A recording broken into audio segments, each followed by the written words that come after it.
said you were told you weren't leadership material. Tell us about just the choice to stay and develop, or like what you had to process when you heard that. Like several years into my career, he said, "I'm not sure I see you as leadership material," which was this tough situation, right? It's like, how can I prove myself if I don't have an opportunity? What I found was most effective in my career was when leaders created the conditions where people could contribute their best work. They were set up to succeed, and they could also grow while doing that. The interesting thing about sports is your product are people, right? They're athletes on the field that have to perform. The numbers are important because you want to anchor yourself in some sort of objective reality when you're making really difficult decisions, multi-million-dollar decisions. Hey everyone, today's episode is with Zack Scott, a former assistant general manager for the Boston Red Sox.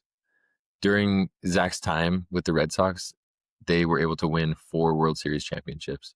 So Zack shares a lot about how to create environments where people can thrive, and it's extra unique looking at it through the perspective of professional sports and Major League Baseball, which can at times be a cutthroat industry. You're not going to want to miss this one. Hope you enjoy. Welcome to the Everyday Leader Podcast. Leadership is a choice.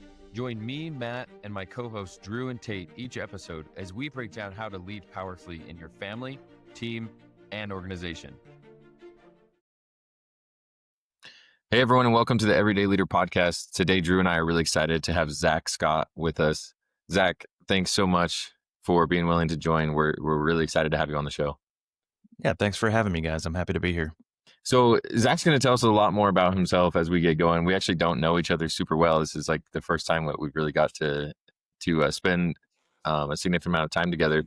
And Zack has been involved in Major League Baseball in the management and general management space, and now does a lot of executive coaching and leadership development. So I'm obviously a baseball nut, so this is like a really cool opportunity to combine baseball and leadership and talk about it through that lens. So, well, Zack, we obviously, like, the name of our podcast is The Everyday Leader. We believe that leadership is a choice and that it doesn't have anything to do with roles and titles and experience. And we also believe that the term leadership gets thrown around a lot and means a lot of different things to a lot of different people. So just to start out, really curious, like, how do you view leadership? What is leadership to Zack Scott? Well, coming from a very high stakes world of sports, right, where your results are hitting you in the face every night, especially during a 162 game season, a lot of the times I think people think that leadership in sports is really purely about just making good decisions, right? Which players to sign, which players to acquire.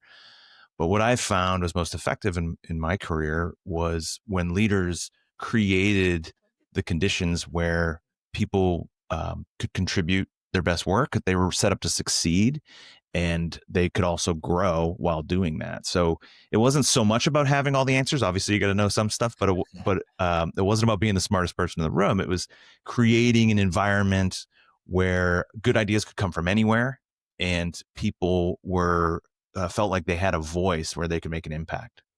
Yeah, that's so it's really about creating those conditions. That's awesome. Okay, so can you tell us a little bit about your journey, what you've been involved in the past, and where you got to see that? I mean, obviously, like, most of our listeners wouldn't know that you've been involved with some really cool organizations and winning World Series and stuff like that. So can you tell us a little bit about that? Sure. I started working in baseball. I started from the bottom. I started as an intern in baseball operations with the Boston Red Sox back in 2004, which was a good year to start as someone from Boston. We ended up winning the World Series that year, the first time in 86 years that the team had won. So it was a great time to start. And I started as an intern, mostly focused on the analytics side of the game. Focusing on the draft, focusing on major league transactions, just providing that kind of support. Eventually, as I was primarily a contributor, as most people are when they start, and eventually I started getting into the major league side of things in terms of like negotiating player contracts, things like that. But I was always a contributor. I didn't have a team, and I knew that if I wanted to advance in the game, I'd eventually have to lead a group, and I wanted to do that. But when I approached my boss about it, several years into my career, he said, "I'm not sure I see you as leadership material," which was this tough situation, right? It's like, how can I prove myself if I don't have an opportunity? not sure what that really means. Asked him some questions. We had a conversation. And that's when I kind of realized, even though I had contributed a lot at that point, we had won 2 championships and I felt like I contributed quite a bit directly to those. It still wasn't enough to kind of take my career to the next level. So I really had to think about, well, what can I do to position myself better for that opportunity? I asked for internal development. It's such a fast-paced industry, and everyone's kind of overwhelmed all the time because of how high pressure it is, that we didn't have any programs in place to do that kind of development. So I basically had to do it on my own. And the little spare time I had, I spent listening to podcasts, reading books, closely observing the leaders around me. And I got to work with some really great leaders. I mean, Theo Epstein is a future Hall of Fame executive, won championships both with the Red Sox and the Chicago Cubs. Ended up working with 4 GMs at the Red Sox in total. With 2 of them are definitely going to be Hall of Famers, Dave Dombrowski being the other. And we won 4 championships. But when I went back to that boss and said, okay, here's kind of like a 6-month plan for me to, here's what I've been learning. Here's the kind of leader I want to be. He gave me a chance, and he said, gave me a small team of 2-3 people at first to lead. And I really took initiative to make sure that we got great results and that I led the way I wanted to, which was to be that kind of transparent, open communicator. And he rewarded that and saw those results and saw that I had potential to lead a bigger team. And eventually we ended up growing that group. That was the analytics group: baseball analysts, data scientists, software developers, data engineers, eventually overseeing pro scouting and player development in my career.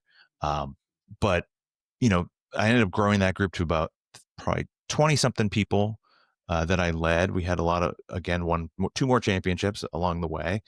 And really, I felt like that was a strength of mine, leading people. People wanted to work for me. I got good feedback. People they felt energized. And I really took that approach of empowering people, of having the humility to realize I don't have all the answers. So I need to really listen to people. I'm not as talented as data scientists coming out of college. Even though I studied statistics way back when, it's just a different world now. So I did a lot of listening, but also, advocating for the ideas that came from our group and communicating those to leadership and decision making. And, and eventually led to an opportunity to sit in the GM chair at the New York Mets, where all of a sudden it's, overseeing an operation of, total of around 400 players and staff. And so, that was short lived, but I really enjoyed the experience and felt like we were building a culture in baseball that was a competitive advantage because of those traits of leadership that I believed in and the environment that I was creating. Yeah. Zach, question about going back to what you said at the very beginning of that. Said you were told you weren't leadership material. Like that, that seems like a really pivotal moment. Like it could have been, in my mind, it could have been a moment where it's like, oh, well, forget you guys. I'm going to go somewhere else. I'm going to do something else. Tell us about just the choice to stay and develop, or like what you had to process when you heard that, like how much truth you felt there was to that versus the need to go develop. And just like how you made that choice powerfully, if that makes sense. Sure. Yeah. I mean, it was a hard message to get. It surprised me, caught me off guard because, again, I hadn't been in that spot. So I didn't know what that meant. And when we had those conversations, quite honestly, I wasn't thrilled with the feedback I got, which was a lot about presence and kind of commanding a room and it was more like personality.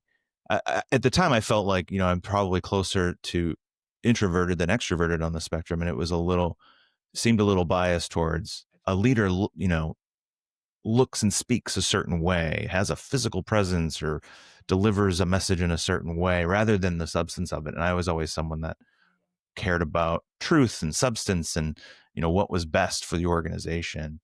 So that was hard because it was kind of like, it felt like a little bit of an attack on who I was, my personality, which I knew wouldn't change, although I'd learn and, how to be effective at different things.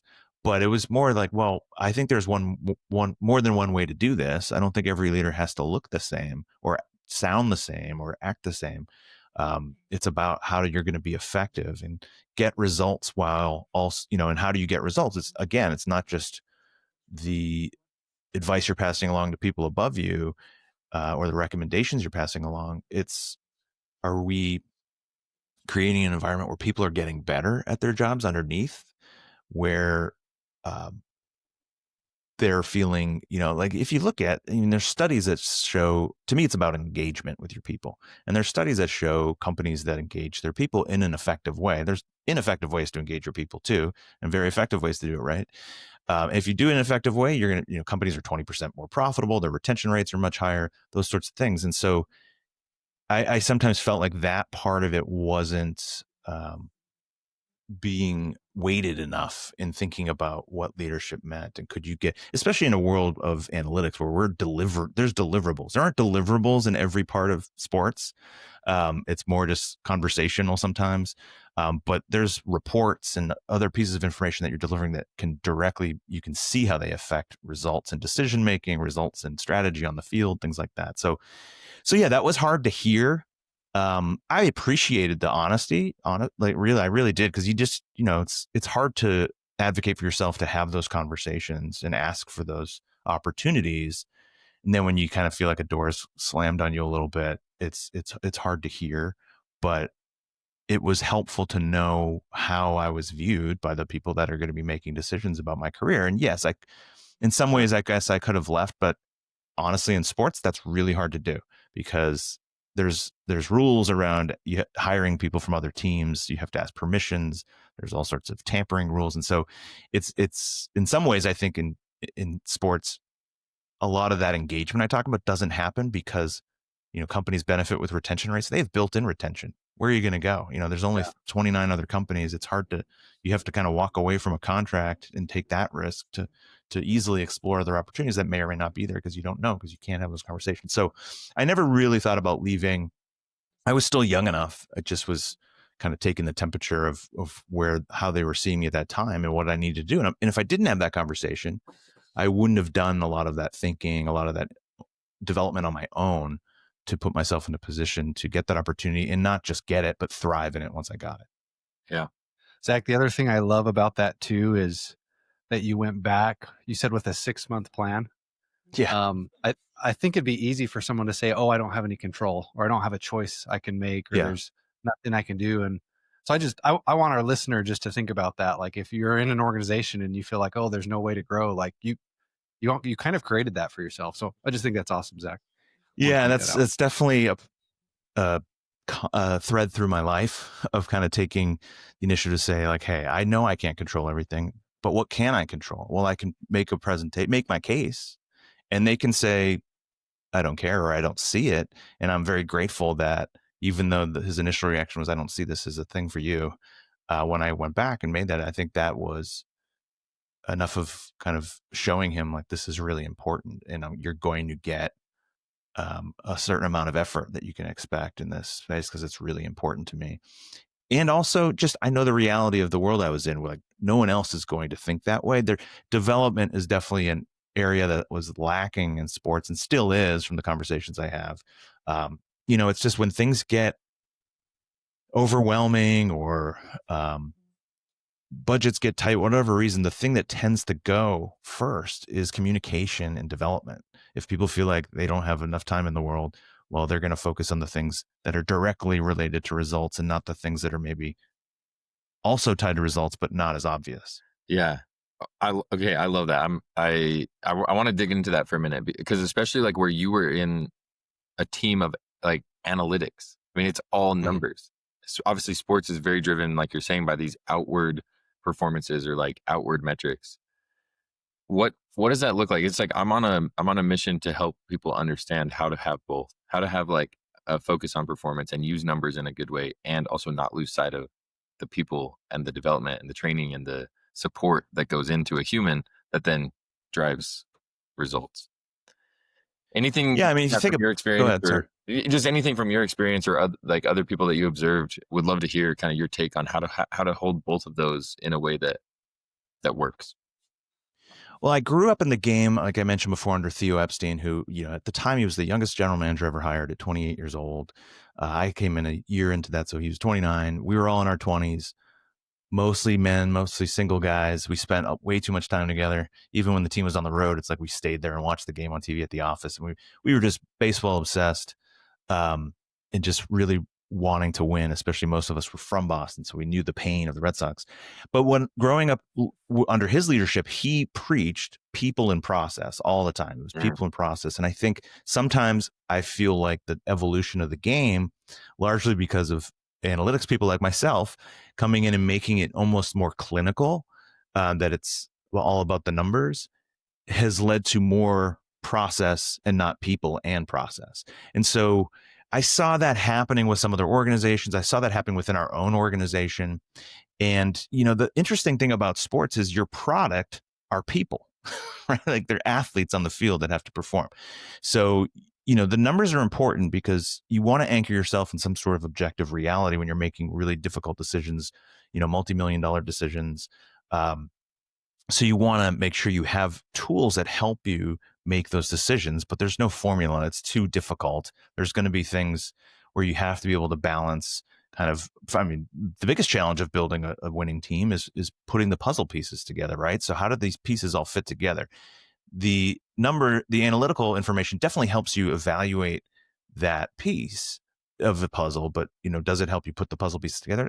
Some of them can, but you really need to have a feel for how to do that, because as much as we want to, I like when people start thinking more probabilistically. I think they're going to end up getting better results.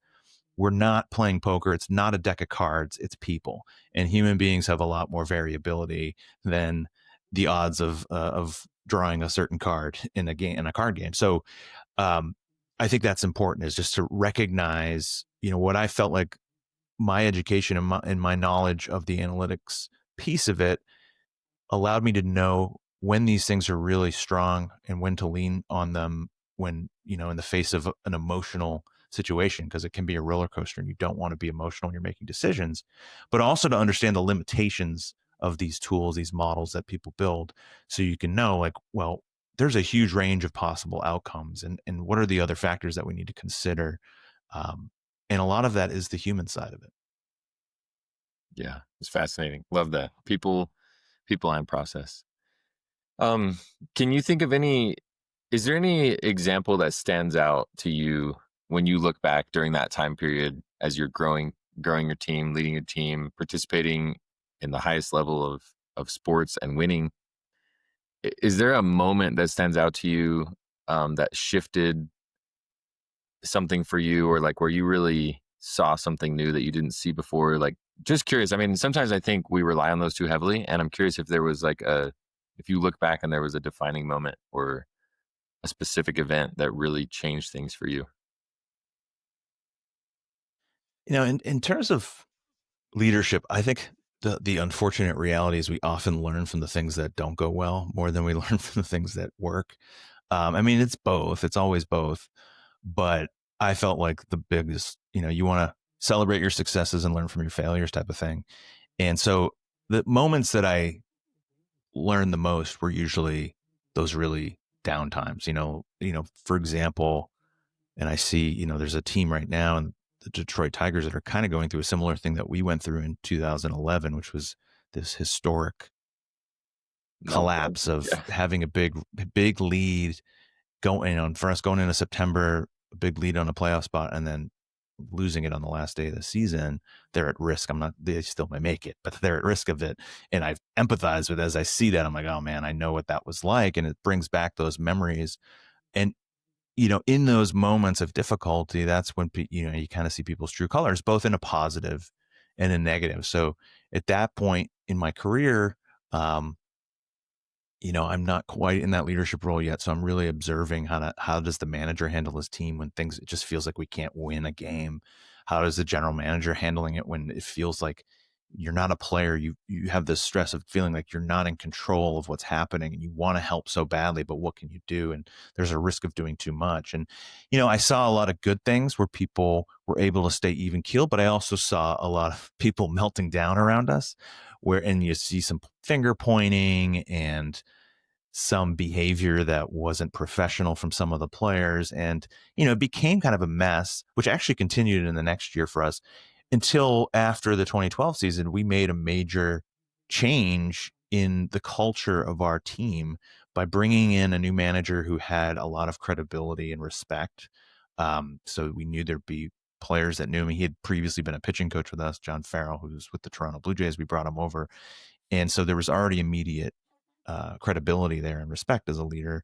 But we also decided to target players that weren't the best players out there in free agency, but brought something else to the table. They would bring a focus on the game. The guys that just love baseball, would love talking about baseball, were going to help their teammates around them.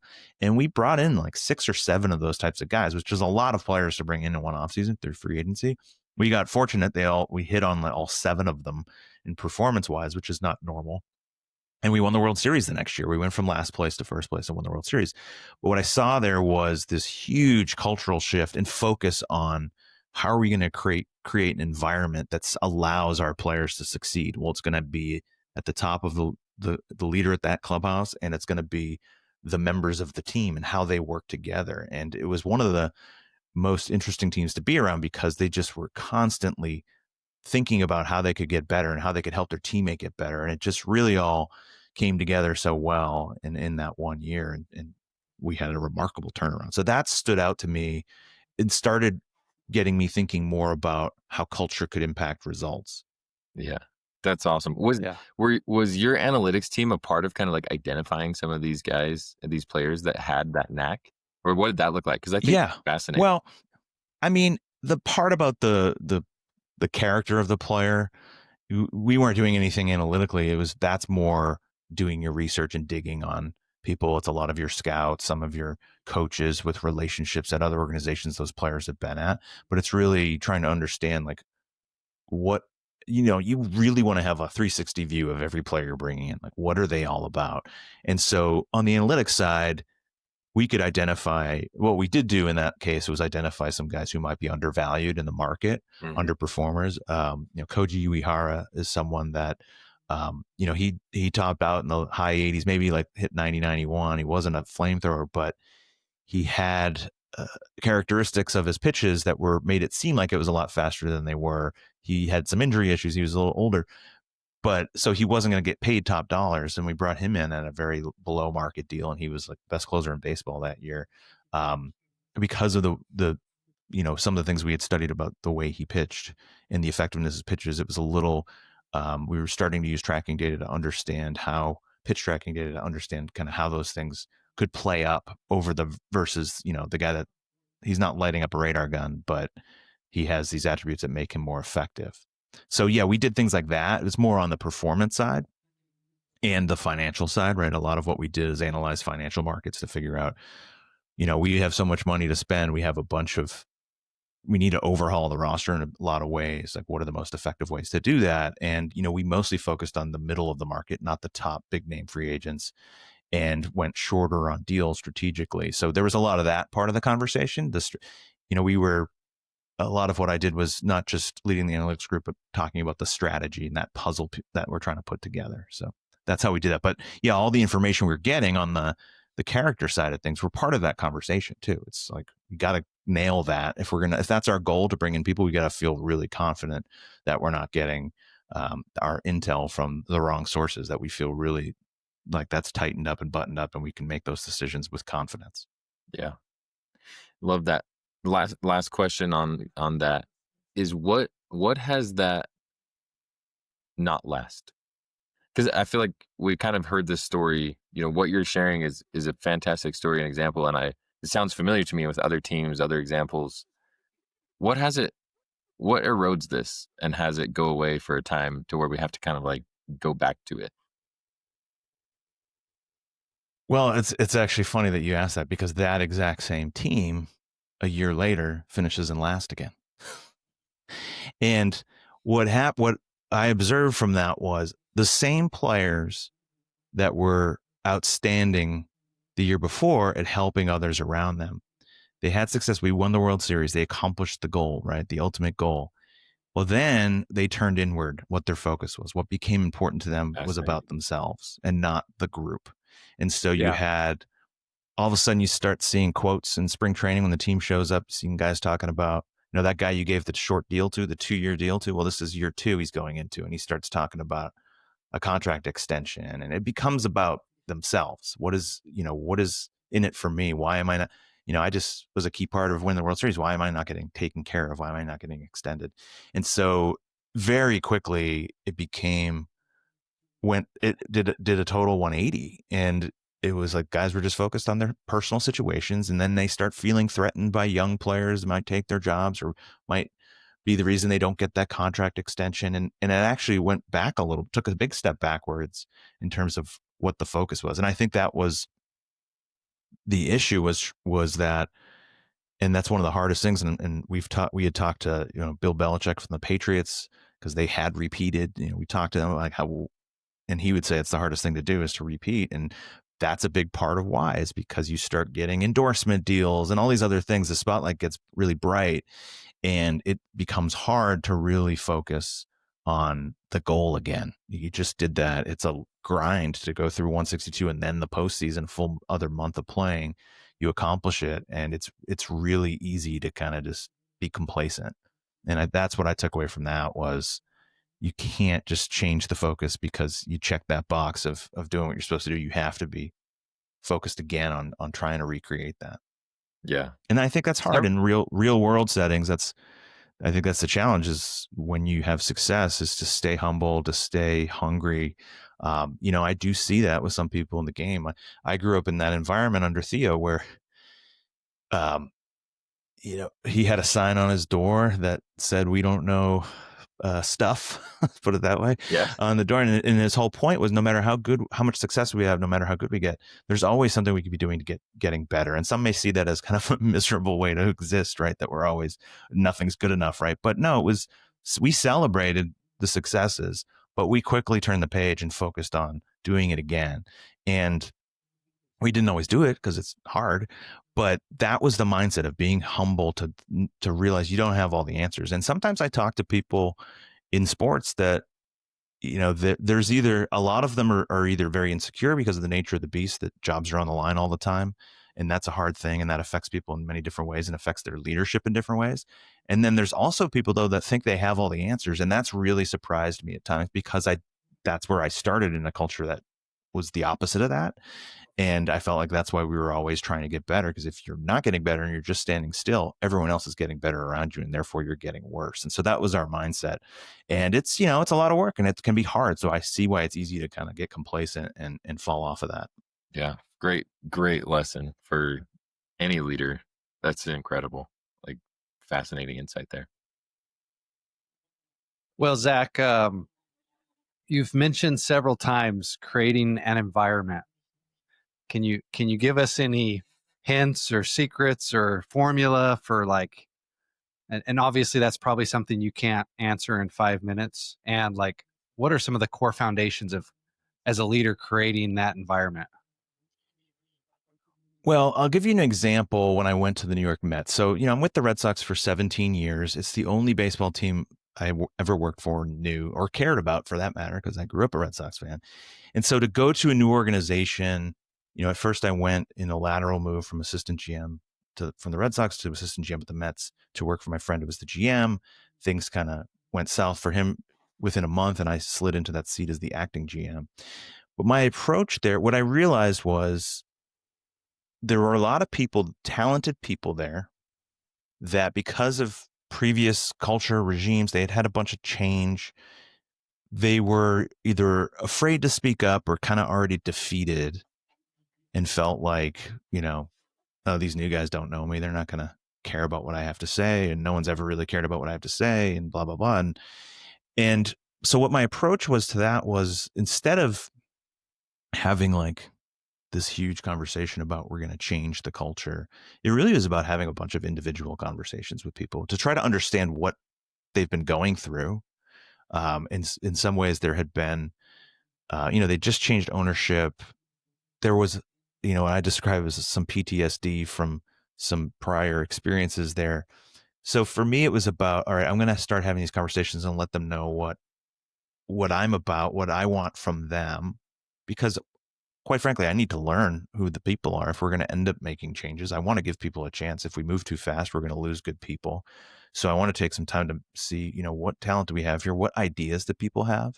So I gave them a one-on-one forum at first as much as I could. It's a large organization, so I couldn't do that. But I did that with the leaders of different departments, right? And then, whenever there was an opportunity, I'd open that up to, the different departments, different teams, and different groups. And so we'd start having those conversations. But the thing that I find most effective of that is just total transparency. So when we get to the trade deadline in July, what often can be, 4 or 5 people in a room hunkering down, trying to like figure out what the move should be, I opened up our room to everybody. And and some people understandably might be overwhelmed by that. It was kind of my style whenever I did anything in Boston, was to just have a big audience. I want people to feel connected to our mission. It's one of the cool things about working in sports is that you care about the mission. The mission's fun, and you want to feel like you're contributing to winning.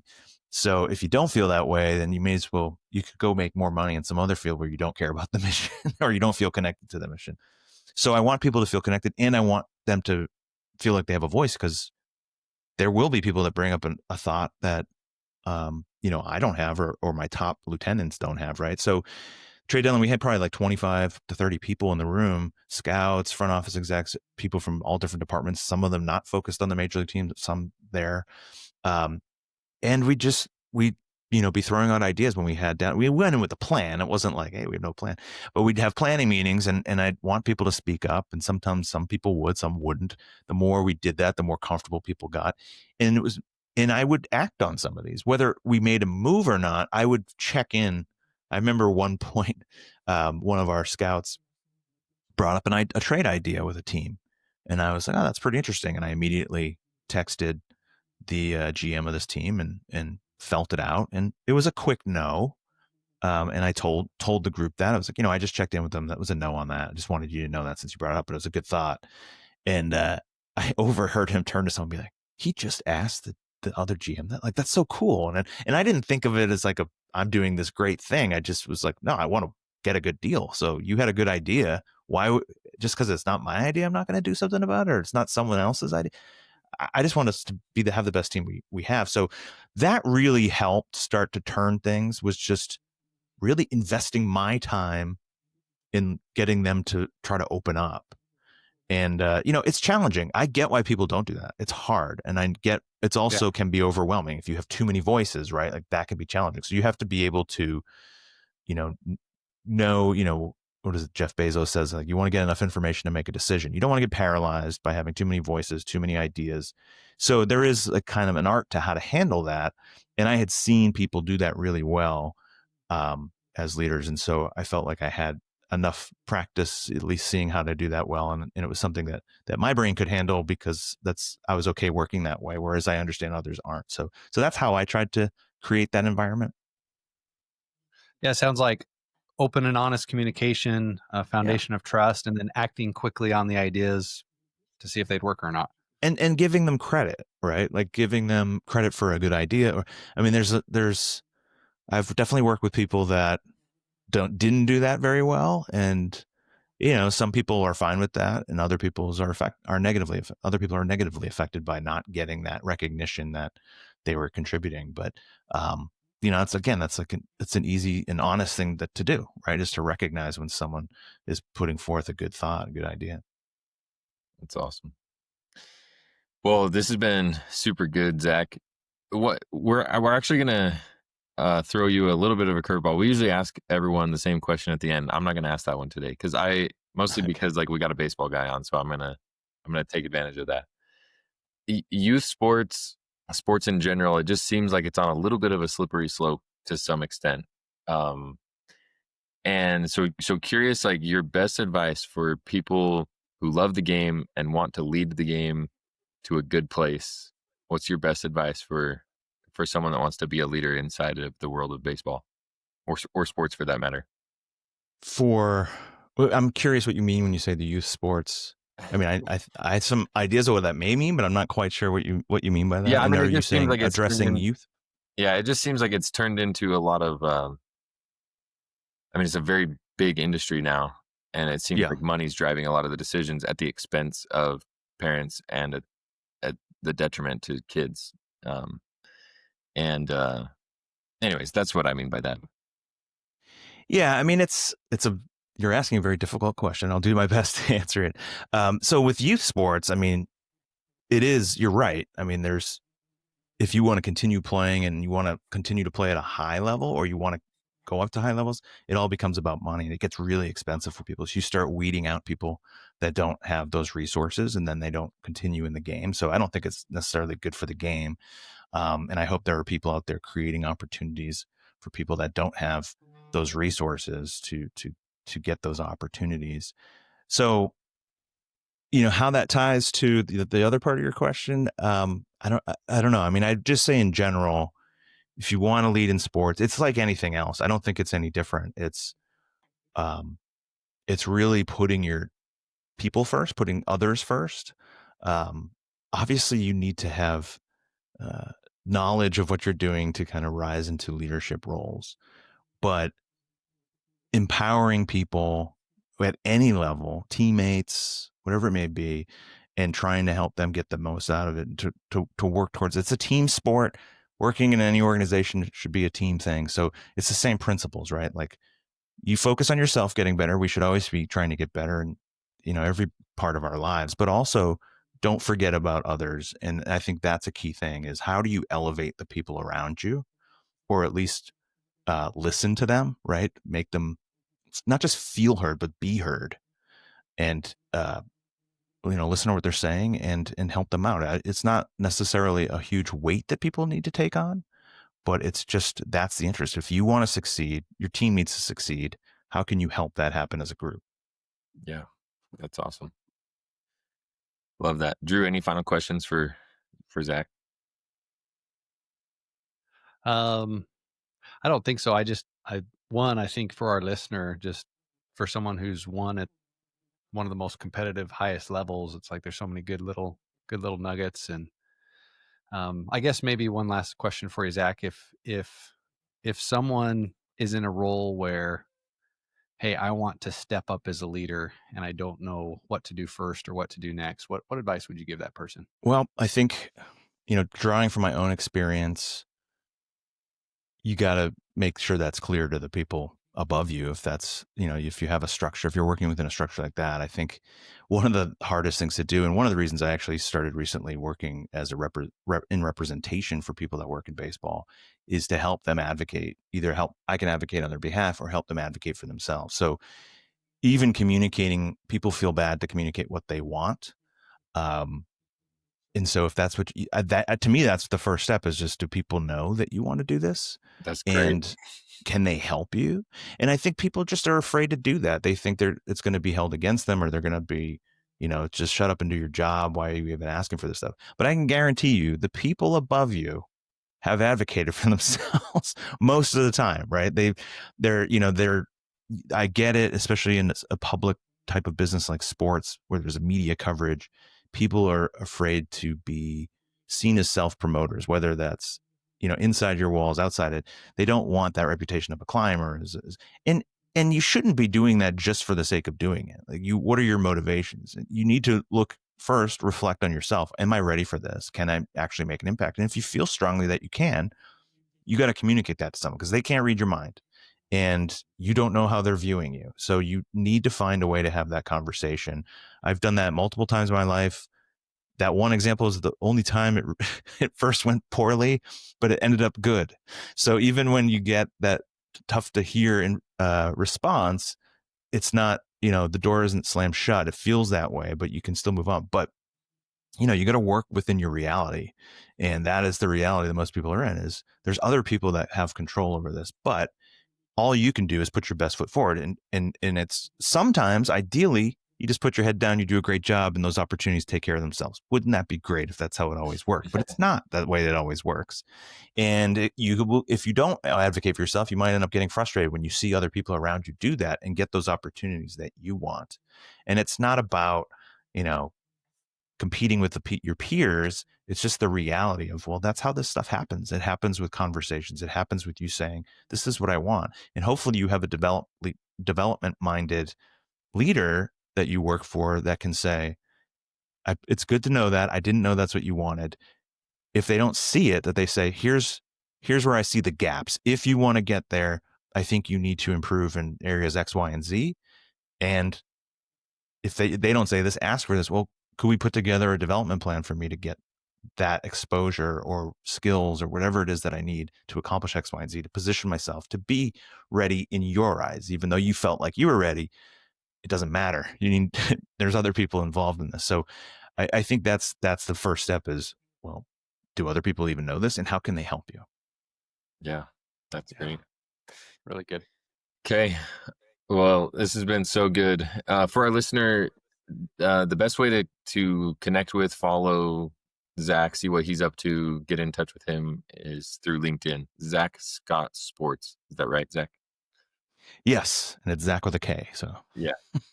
Zack with a CK. Yeah. On CK, LinkedIn. Yeah. So, okay. Well, thanks so much, man. This has been really good. Really, really excited and reassured that there's people like you out there in the sports world helping bring just really sound leadership to a world that oftentimes lacks it, frankly. So it's awesome.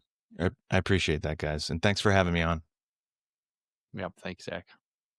Thanks for joining us on the Everyday Leader podcast. If you're ready to take your leadership journey even further, subscribe to our weekly newsletter for more insights and practical tips. And don't forget to connect with us on Instagram to stay a part of our growing community. Just follow the links in the show notes. If this episode impacted you, please help us spread the word and share the link with a friend from wherever you're listening.